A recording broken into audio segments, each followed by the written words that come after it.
Hello mga kahakot! Pakita ko sa inyo yung slide. Yung kulay blue na yun na may mga taon, taas nun. Tatlong ikot yata siya or dalawang ikot. Safe naman siya kasi naka-seal naman yung gilid niya. Yung blue ha, yung blue, kita niyo yung blue. Yung gilid ng blue, kaya hindi ka tatapon. Puntahan natin yung paglabas nila. Yan, dito sila lalabas mga kahakot. Abangan natin. Yan na.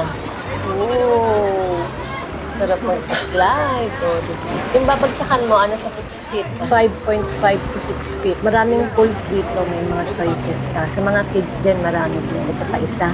Wow! Woo! Sarap magpa-slide. Kung sana kayo natatakot ako eh. Safe naman siya. Kaya lang, syempre, natatakot pa rin ako.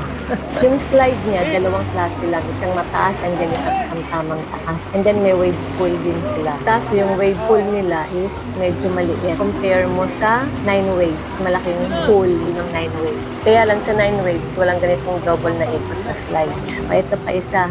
Ito isa naman, mabagal siya. Mabagal lang yung pag-slide niya. Kasi yung ginamit kong short daw is cotton. Actually, bawal doon kasi ang cotton. Yan, kaya hindi siya masyadong nag-slide. Hindi mabilis siya nag-slide. Yun lang mga kahakot. Thanks for watching. See you on my next videos. Bye!